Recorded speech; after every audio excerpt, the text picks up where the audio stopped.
Namaste, listeners. Welcome to this month's second Sunday podcast presented by Senior Growing Young Group. This is Ravi Bale here. A few minutes with, in which we have Mrs. Sharada Gulati and her daughter Sujata Rajpal today.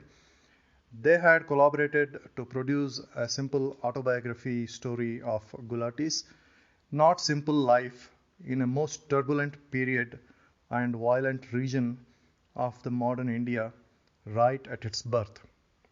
We are planning to dive into details of a girl and her family during and around the partition times of India across the Punjab frontiers through some aspects of their book, The Life I Saw. Whether you have read the book or not, this can be of standalone interest. Firstly, Sujata, thank you for asking me to read the book. That prompted me to dwell further into talk today. The pleasure is all mine. Sharda ji, can you tell us about the problems you faced by the refugees during partition? When the partition was declared, people didn't think that it will be shifting of the population also. They thought that it is just the country will be divided and people will remain there, Muslims and Hindus will remain there in their places. But after the riots started, the people were panicky and some people shifted to safer places with their families by locking their houses and the everything there.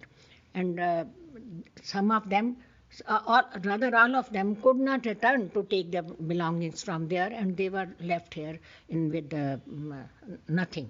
The people who remained there could not come immediately. They started coming here in India through trains or through kafilas. Kafila is a gathering of the people, loading their belongings mostly for cooking, etc., in the carts and walking alongside.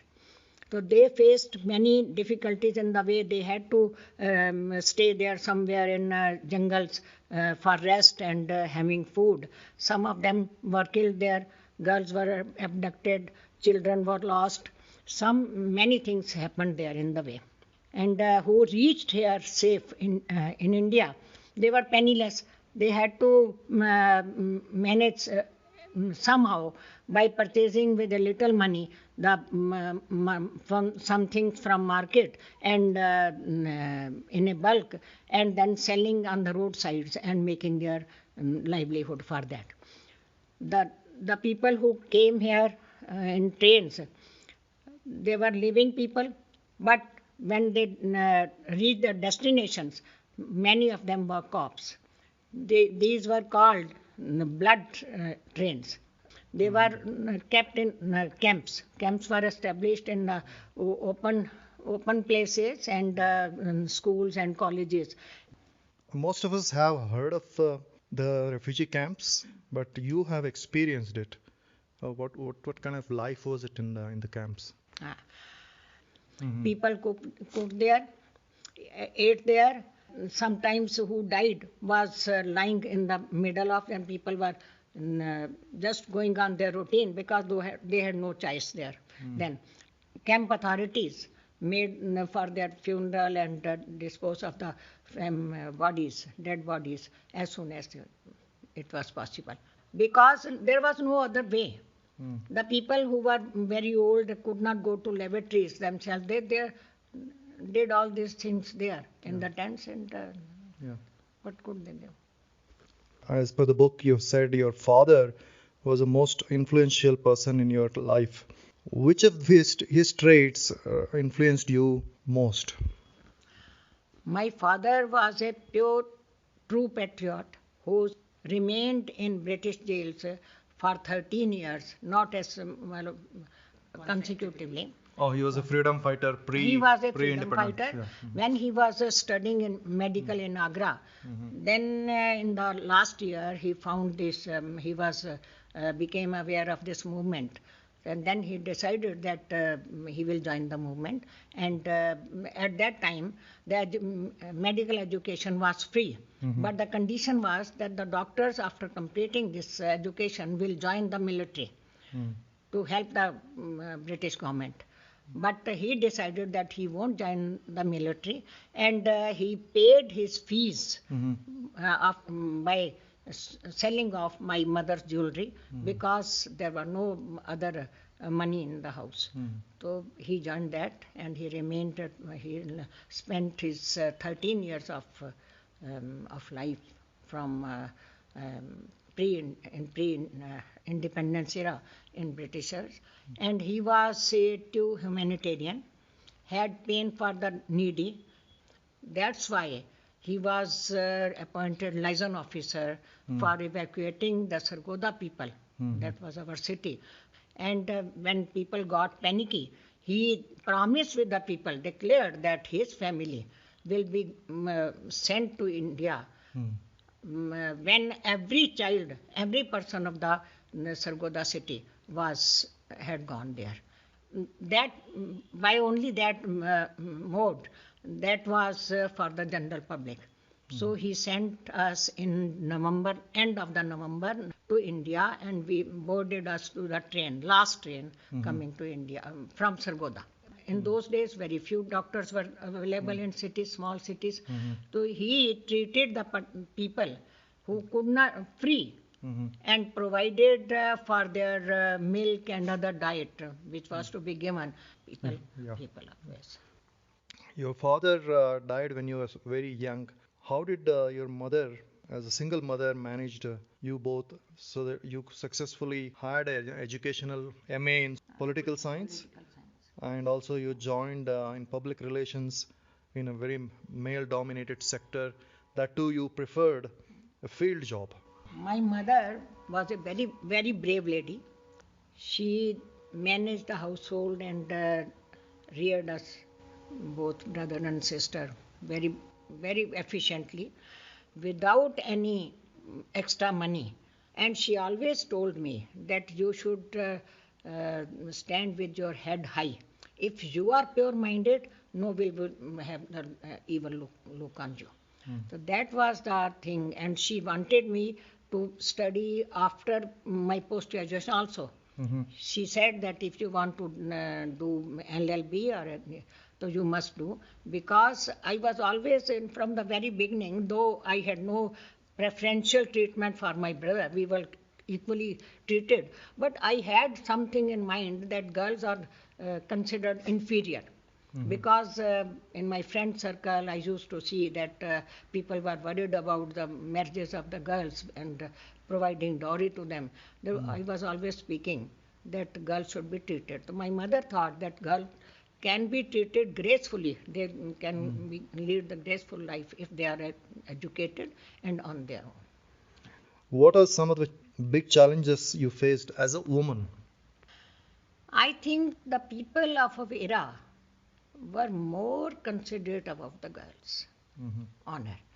I didn't face any untoward incident in my untoward remark. No, people were so respectful to the women that everybody, wherever I went there, in the villages I roamed about, I talked to the people, and they considered me either their sister or their daughter. And at that time, I don't remember any incident, not with me, but to any of my friends. So in the 70, 80 years, we have taken a setback, in fact. Yes, I think so. I think so. So what prompted you that you should jot down and then upgrade into a book? From the very beginning, I think beginning of my college days, because the diary I have with me at my home, is there are jotted down the things from my early college days also. So that was my habit to write down any memorable quote or good thing in my diary, and some lines from which I read about. And the things, incidents told by my mother about my childhood after my birth and my family, etc. I was in a habit of jotting down in my diary. And I had no intention Once these my daughters went there and they just saw the diary and read, and they said that they are very good things. And this should be preserved for the coming generations also. With written about your family and yourself, and I am not a great thing. My family is all which I can boast of. So, these girls, Sujata herself was in the writing field. So she said that all I had written, it was in Hindi. And she prompted me to, if I can, I should translate these things in English. So some English things were added, some were translated, and when in the last year I came here, she she was so after me that it should be converted. And really, I was not enthusiastic. I wanted to leave these papers for my coming generations as it is. But she said that these will won't save the purpose. So we should compile it, and it should be one booklet which we can keep for the people. And Sujata took those notes from me. She compiled. Her chachi did it proofreading, and it was homemade recipe. Yeah. Sujata, so how did you go about compiling and editing? Yeah, first I would like to say, first of all, thank you so much, Ravi, for having us over and for this podcast. I think we were very, very excited about this. And about the autobiography, I would like to say that I didn't give mother a choice, because when I saw the stories, I thought they were very interesting stories, and we should document them somewhere. And when I said, okay, let's write memoir, autobiography, she said, no, there is nothing extraordinary about my life, so why write it? But when we started, okay, let's start it little.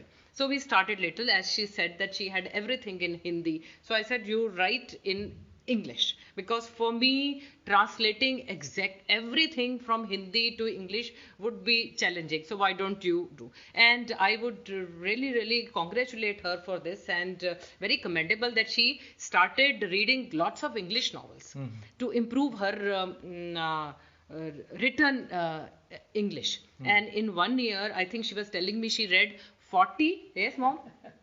40 English novels she read, and she has written the names of everybody. So probably that helped her. So she wrote some incidents in English, some were in Hindi, and some she narrated to me, which I transcribed. And then then we had to put everything in order. And then we thought we will probably have 20 pages, 30 pages book. But when we actually finished, it is 142 pages, and still when now she is here, and we are thinking, okay, we can add this and we can add that. And I would like to say that this is, for me, it is the labor of love. I have really enjoyed. I have worked on commercial books and everything other things, but for this book I have really enjoyed working. And after when we started working together, I think now I really know my mother as a person.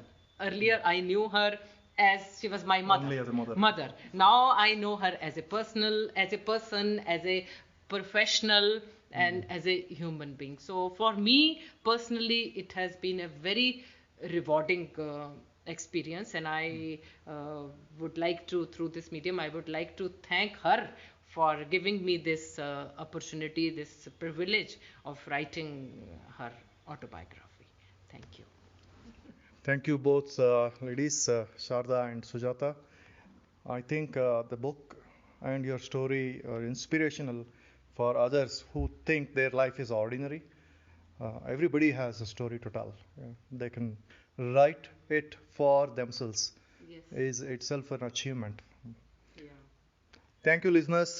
That's the end of today's podcast. I'll see you in the next edition next month. Thank you. Thank you very much.